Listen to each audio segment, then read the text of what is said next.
everybody, it is your girl, Miss Motivational Mindset, Ava Cherie, be inspired. What's happening? I was talking to some young women and a couple of guys had their input. And I was giving them feedback on how women have to pull one another up in love. No matter the backlash or what somebody feels, because it can spur and save somebody's life.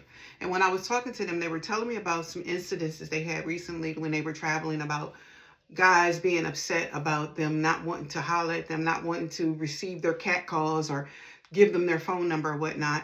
Sometimes even with men you know, but let alone men that you don't know, when they get verbally aggressive and get in your personal space, it becomes a little intimidating. And so they were asking me how to deal with it, because it's increasing more and more as they go places. And it doesn't matter these men's ages nor the women.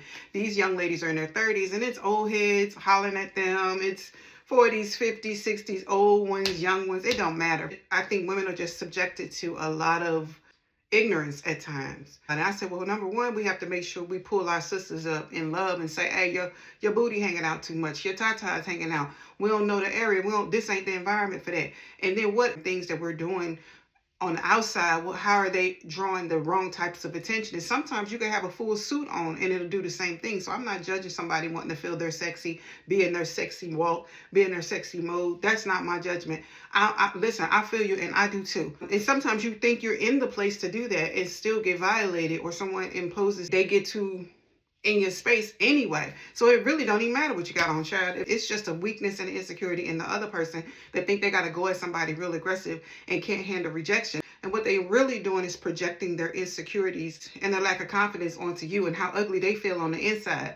And that's what comes out. And everybody want to go out and have a lit time. They want to be relaxed when they travel. They want to maybe have drinks and cocktails, dance. In this social climate, temperature, and environments, we have to understand we're not the only ones vibing with us and looking at us. It's all kinds of stranger dangers in the corner, in the cutty, being goofy and weird and creeped out.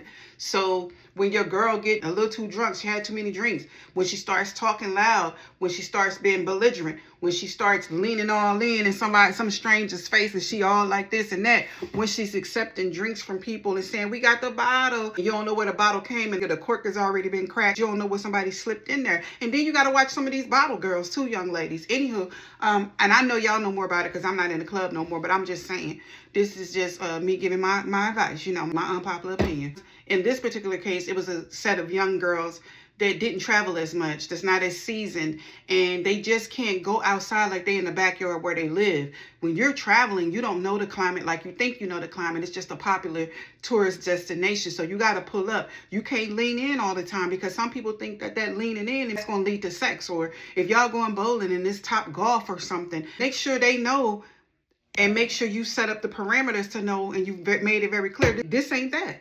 You know what I'm saying? And if you are traveling with people that make it this or that, that's their own prerogative. I'm not judging.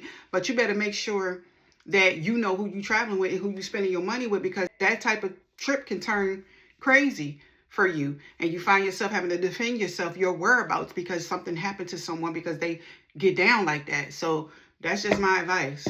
So we had a term back in the day in St. Louis. The word was whoop-defied. It's whoop-defied. And what that means is people that know they're whoop-defied or used to rejection or feel ugly about themselves, because ugly is not a look. It's about how you talk, how you walk, your character, how you treat people, your heart. Sometimes people can see past the external. I can. And you are of caring nature, and you are just full of love and positivity and peace and a great vibe.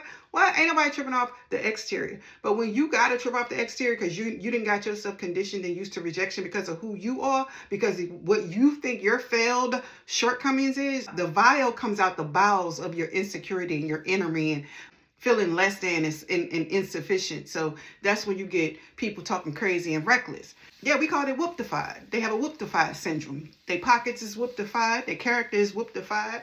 Their mouth is whoop-defied. And because of all of these things and what they lack, they're whoop-defied on the outside. So that magnifies their whooptivity. And then, they be the first ones to be like, oh, you just mad because I ain't want to give you the D. You just mad because I ain't want to holler at you. F you then. Da-da-da. They start going off on you.